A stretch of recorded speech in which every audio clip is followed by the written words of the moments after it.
Tonight's story begins in a cubicle, fluorescent lights, stale coffee, and the hum of monitors hiding something alive inside.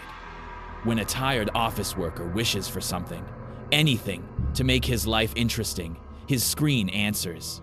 The head starts singing. The blood starts spreading. And soon, the curse climbs out of the frame. This isn't about work-life balance. This is about what stares back through the glass.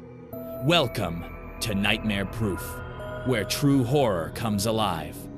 Here, you'll hear real stories of the strange, the disturbing, and the unexplainable.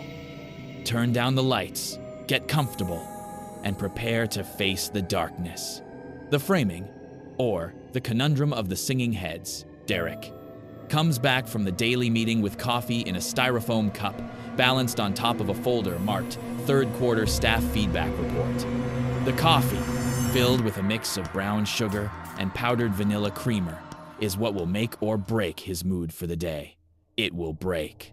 But he'll forget the drink he'd carried 10 stories to his cubicle as quickly as that important thing you've been meaning to do when you get home, but gosh darn it, you've had a long day and need to relax a bit before you get any work done. The folder and the coffee go on his desk. He pulls out his cheap office chair with the squeaky hinges and prepares to sit and rot away the day. On his monitor, or rather in his monitor, a group of necklace heads bounce and sing. Frayed lips in front of yellowed and rotten teeth sing and dance as much as a head can by bouncing and wiggling its ears. But Derek can't hear what they're singing. Derek blinks. The heads are still there, bouncing, shaking their ears, and singing without sound. Derek sits in his chair, rubs his eyes, slaps himself twice across the face, and looks back to the monitor. The heads haven't gone anywhere. One of the heads on the top row is bleeding onto the heads below. None of them notice or care. No matter where Derek looks at them from, and he climbs all over his office in a stupor to check. The heads sit in his screen like it's a huge box that isn't the flat quarter-inch depth screen he's been using for years now. From all angles, it stands like it always has, that being with a slight leaning that Derek's never been able to fix. But the screen itself is quite deep enough to house almost half a dozen heads. No matter how many times he blinks, rubs his eyes, pinches his thighs, or splashes water onto his face in the bathroom, the heads remain in his screen. When he finally gives up trying to not notice them, his eyelids hurt, the skin around them red and swollen, and his body is covered in pinch bruises that look like long mosquito bites. Sitting in his cubicle, away from his monitor of course, Derek decides there's only two things to do about his situation. "Fuck!" he says. The first thing done, he fishes a bag out of the bottom bin of his filing cabinet. Derek may be a wage slave, but he has his own ways of towing the line. The words below the line reading, "Confirmation of termination. Please initial here." At the back of the bin sits his last resort, a bottle of a special syrup to make his insides go out. He puts a little on his tongue and washes it down with one of the White Claws that he also keeps in the emergency drawer. He's not sure if the alcohol will have time to kick in, but something to make life feel just a bit less real is worth the risk. While he waits for the special syrup to pull the emergency evacuation button in his stomach, Derek taps his foot against the floor and stares into the garbage can. At the edges of his hearing, he thinks he can hear the heads singing. It might be his imagination. He prays it's his imagination, but he might also be starting to feel a certain rhythmic bumping from behind him. Bouncing and singing, the smell of blood and rotten meat, rhythm that conveyed what the heads would like to do to Derek. If only he'd come poke his own head into the hole. 2 pieces of toast, some butter, half a gallon of coffee, and a protein bar come out of his mouth with the consistency of a thin milkshake and paint his garbage can with a mustard yellow. The salaryman's body tenses and seizes. He hates throwing up more than anything, but recovers and runs to the HR department. "Rachel," Derek says, "I'm going home. There's puke in the trash bag in my cubicle for proof. Could you write my slip out for me?" "Sure," Rachel says. "What do you want me to put as the reason for leaving? Throwing up? Not specific enough. A good cover is vital if you're going to skip work, especially on a Monday morning. Maybe, Mr. Anderson?" A broad and stocky elephant with a bad wig and bags of fat rolling off of her dress creeps around the corner of HR's group of cubicles. She, Pauline, calls Derek Mr. Anderson, with a thick Agent Smith accent that's been, to her at least, the funniest fucking thing on the planet after first reading his last name off at his company orientation. Which proves that elephants are as smart as everyone claims they are. Mr. Anderson, you've missed too much work this month already, I'm afraid. Right beside Derek's least favorite circus freak, he notices Rachel's monitor. Long red fingers perch on the edge from the inside. Thick red liquid pours down the frame and onto the keyboard. A man with big green teeth and a wide smile looks at Derek and winks a glassy and scratched eye. He tries to say something, but no words leave his mouth when he moves his lips, though plenty of phlegm sprays out onto Pauline's keyboard. Pauline? Yes, Mr. Anderson? It's a bit rude to enter. Can you see that? Pauline turns to look at the monitor. Her well-maintained HR smile cracks a bit as she tries to discern what Mr. Anderson could be talking about. No, Mr. Anderson, whatever it is you're pointing at, I can't see it.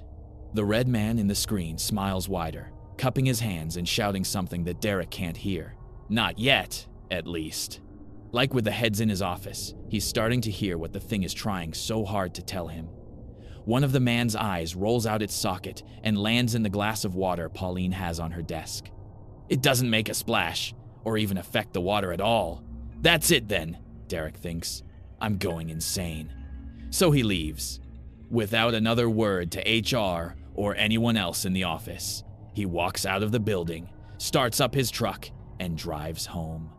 Sometime later, when Rachel and Pauline hear of his death, they'll take the explanation of spontaneous aneurysm without any doubt. Neither of the women had ever seen a man look as pale and clammy as Derek had the day he left the office. Pauline will go on to say that her and Mr. Anderson were good friends, and even make an attempt to speak at his funeral. Being a salaryman with a bachelor's degree, working for his company for nearly a decade, Derek was lucky to be able to afford sharing a 3-bedroom apartment with 2 other bachelors in their early 30s. One was a crew leader at McDonald's, the other a lead at the local Amazon warehouse. Mac, the crew leader, thinks Derek was doing some kind of bit when told about the heads in the computer monitors. Amy, the warehouse worker, believes it. The two stare in disbelief at a mirror set up in the corner of Derek's room. Blood covers his hand, but the others can't see it. They can feel it. Even smell it when he holds a finger under their nose, fart smell style. But all they seem to be certain of is the background on Derek's PC. A very large-breasted cartoon office worker, encouraging any viewers to take a load off. What Derek sees is a hand with no fingers, blood oozing from the holes where fingers should be. The arm, with no body in sight, is flailing around the inner dimensions of the monitor. Blood spills from the screen and onto the keyboard below. You really didn't see anything? Derek asks after insisting the group go back to the living room. No, dude, says Mac. But fuck, man, I can still smell the blood. Same, says Amy. We should toss it. Here, I can. No, Derek shouts, jumping in front of his door. We can figure this out, right? That shit cost $100. They nod, even if they don't look excited about it. After 30 minutes of investigating, 10 of which spent fussing with the ruler on Derek's phone in lieu of a physical ruler anywhere in the apartment, the roommates are able to establish some rules. Asterisk. Only Derek can see whatever appears inside. The other 2 can feel something cold on their fingers when they touch the screen or move the blood, and can smell it when they get up close. Nothing moves the blood no matter how hard they try. It doesn't burn either, as the 3 find out after calming themselves with blunts and deciding to try anything that comes to mind. Asterisk. The creatures and blood disappear when Derek leaves the immediate area. An exact measurement is researched, but the boys are much too high to come up with anything over a vague 20 steps away. Mac puts the monitor in the farthest corner of his room on the other side of the apartment after the 3 take a break to eat half of the food. In the fridge, they rally in the living room, theorize, cry over the seriousness of both Derek's situation and the disparate state of their lives. before capping off the night by half-watching comedic edits of daytime TV on YouTube. Derek goes to bed, exhausted, but not wanting to sleep. Mac and Amy try to encourage him by saying that it'll be easier to figure out and deal with after some sleep. This turns out to be true. He does figure it out, and that's what kills him. The answer arrives in a dream, after some hours spent lying on his bed and staring at the ceiling. What was it about computer monitors specifically? Was it something he'd said or did? Is there some sort of mechanism to all this? Something that only his brain can conceive? Maybe some curse? Despite feeling clever for being able to think of these possibilities, nothing comes of it. All that he can think of when he dozes off is the last time he'd been looking at a computer screen before this morning. It was last night, after what he called, never out loud, one of his game and goon sessions. Something about the busty office lady on his desktop had entranced him that night in particular.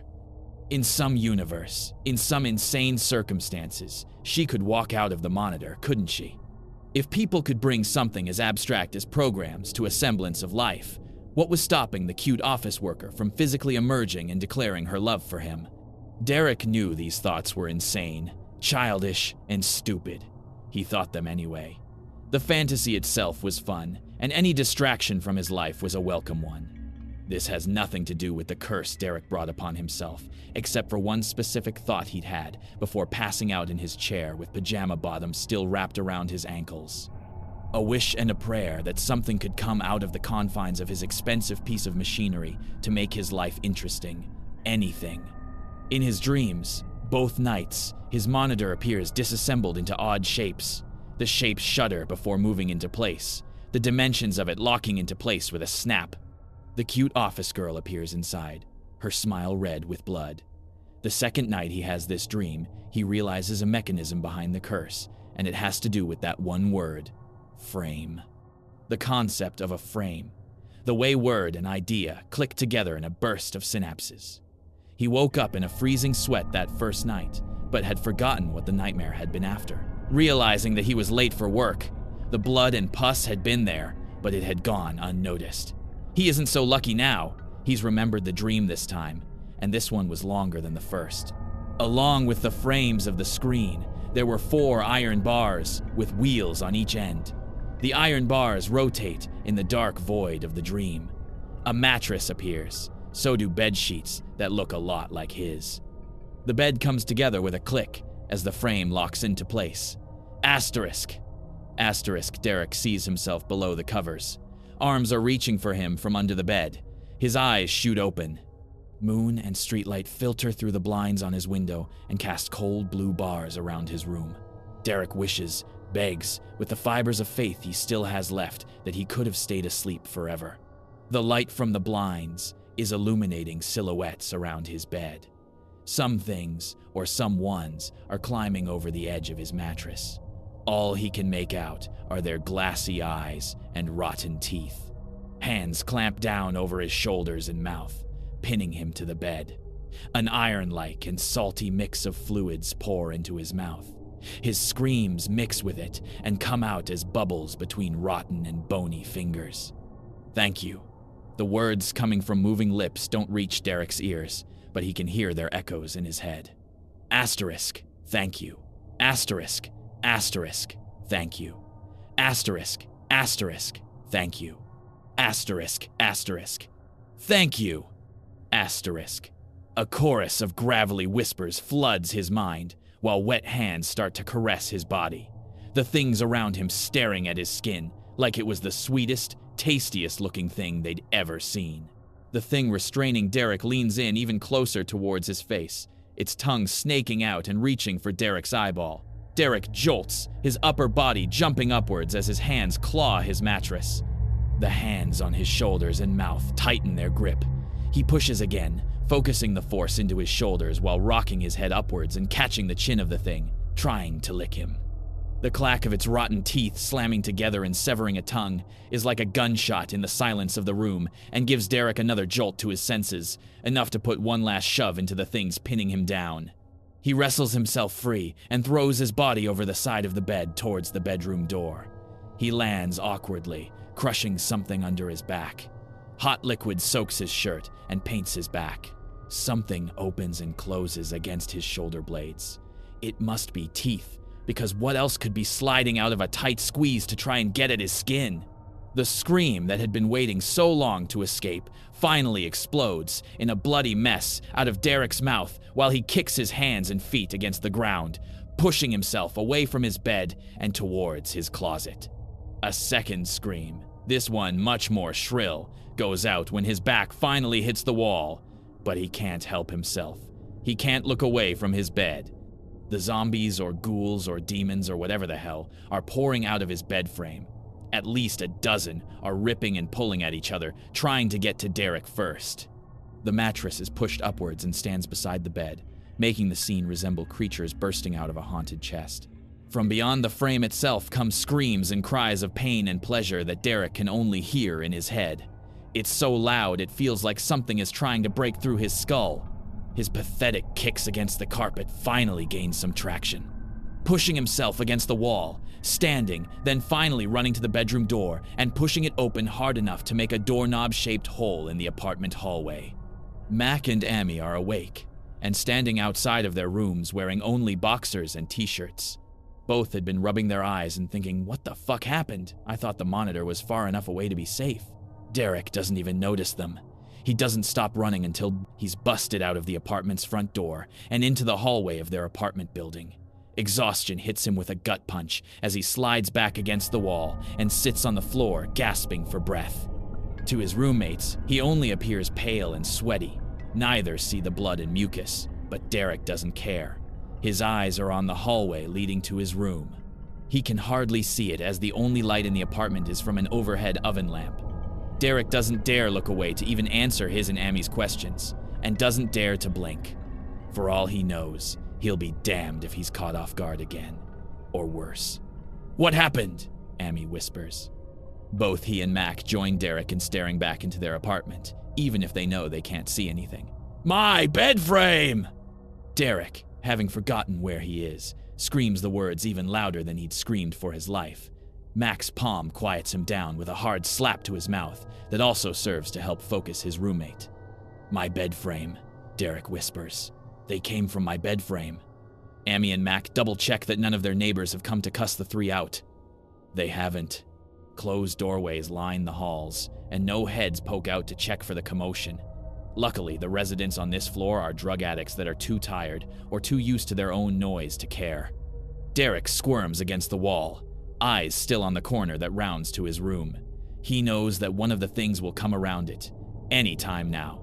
Yet, he's okay. It doesn't feel like it. His hands are wringing his pajama bottoms so hard that his knuckles blanch.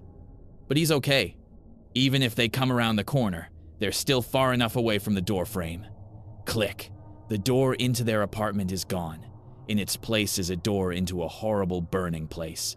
A pile of red flesh tries to surge through the doorway, but is quickly jammed into the tight hole in less than a second. Yet even more terrifying are the sounds behind them. A melody and a beat, both accented with meaningless shouts that do their best to be lyrics to a song that cannot have any. A song of agony that leaves little room for words. Except for a name, they call for Derek.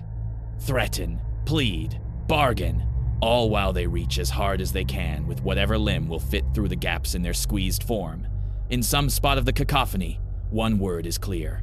Inevitable. It rings in Derek's head as he wrestles out and away from Amy and Mac's grip on him to get away from the new opening. The two look shocked only long enough for the ghouls spilling out of the door to climb around them. Some take useless bites at the exposed flesh, breaking their teeth and cracking their jawbones.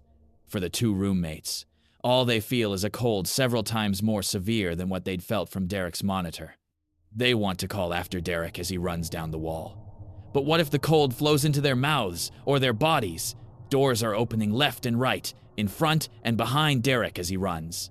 Bodies pile out of each, so brittle, yet so hungry that they twitch and buckle as they try to chase their prey. It's impossible to keep track of them all. His sanity drops with the room numbers until he finally makes it to the end of the hall. He's been running for the stairwell, but bodies are already falling out of it when he's only 30 feet away. The area of effect, the bubble of whatever his curse was. was growing. The elevator opens as soon as he thumbs the button with an arrow pointing downwards, earning a squeaky but victorious cheer from Derek as he jumps inside and hammers the door close button. He presses it so hard that he nearly breaks his thumb. Sadly, the elevator being available is the last victory he'll get. No doubt he wouldn't have celebrated if he knew he'd only delayed his inevitable and bloody end by a few hours. The elevator stops suddenly, throwing Derek's stomach into his throat. He stumbles out into his complex's pathetic excuse for a parking lot, where garbage and thieves spend pleasant evenings sharing gnarled potholes and cracked cement with the local feral cats. For his own feet's sake, he slows from a run to a brisk walk. Thorns and broken glass dig into his foot, but that's a phantom pain, far removed from the image of the things chasing him. He stops at the border between the lot and a wildlife conservation park that conserves nothing but a homeless camp. His truck is here, and he clambers over the tailgate, the entire frame shaking. Click! A few of the homeless in the nearby park wake up in a daze from the sound of a man screaming and running through the woods about his truck trying to kill him. One of the few instances of a truce between fentanyl-addicted, insane homeless people and those who wear badged blue button-ups with guts that spill over their belts, death. Death is a fantastic mediary, especially the morning after Derek first noticed the heads in his computer. Officer Vasquez and Julie Buckham, both persons new to their respective fields of law enforcement and homelessness, walked to the middle of the now-evacuated tent town in the park. "Reggie brought him to the fire," says Julie. "He was screaming, losing his fucking gourd about things coming to kill him and how he was dead fucking meat and tons of other shit. I knew he was on acid, probably white too, when I first saw him. Son of a bitch needed to calm down before his heart exploded. Isn't that ironic?" Vasquez nods and concentrates on keeping his legs from shaking as they approach the body of the poor bastard. One of the homeless had had a phone. Vasquez, being a fucking new guy to most of the force, had to handle the call. The phone operators had dismissed it as the delusions of the local wildlife. None of them believed it, and Vasquez thought he didn't, but the description they'd given him had still freaked him out. A man's head had spontaneously exploded. His legs shake a little as he and Julie pass the last line of tents before hitting the center of the homeless camp. The body is there, laying against a hollow oil barrel. Blood was everywhere, radiating outwards all around the body, whose face and neck had survived the explosion. His skull had not. Two things about the carnage immediately stand out to Vasquez, both of which he'd later recount in pop myth conspiracy books and local conventions he'll be asked to attend. Asterisk, the man's parietal bone, the part of the skull that starts at the very top of your head and ends at the bend towards the back, had exploded in a bloody bomb. But only that section. The forehead, face, and upper neck were completely unaffected. His last living act, to make a tortured and anguished scream, was still frozen on his face. Asterisk, the pool of blood, both in front of and behind the corpse. There was far, far more than a single person could hold. It even circled the oil drum in a way the blood couldn't have landed from the shape of the exploded skull. Bare footprints are dotted throughout the blood, even though the homeless all wore slippers and shoes. Vasquez had seen them for himself. They'd all run a mile away and wouldn't take a single step back the way they'd come. Vasquez didn't blame them. "Who ran through here?" Vasquez asked. It wasn't the first verb that ran through his mind, though. That was dance. There was an odd pattern to all of the footsteps that reminded Vasquez of footprint-covered dance tutorial sheets. "No one," Julie says. "We all bugged the hell out. I watched this place the entire time while I waited for the cops to get here. And nobody touched the place after he... Julie recounts for the third time that morning how she'd brought the screaming man to the fire barrel. Someone had been after him, but he'd refused to explain who. He'd been certain that his life was over. Julie sat with him and shared some of her food and listened to him talk, mostly repeating disparate scenes from the previous 2 days. By the end, he'd actually started to calm down a bit. He even seemed hopeful, like he could figure out whatever the situation was, and then I said something, and he fucking died. Julie moves away from the body and squeezes her throat to keep what little she's had this morning from coming up her throat. "What did you say?" Vasquez asks, his own breakfast at his throat. "The last thing you said to him, I mean. That he had a good outlook," Julie says. "That he had a pretty good frame of mind." Thank you for watching Nightmare Proof. If you enjoyed these stories, don't forget to like, subscribe, and share to keep the nightmares alive. Have a story of your own? Send it in, and you may hear it here next time. Until then, sleep well if you can.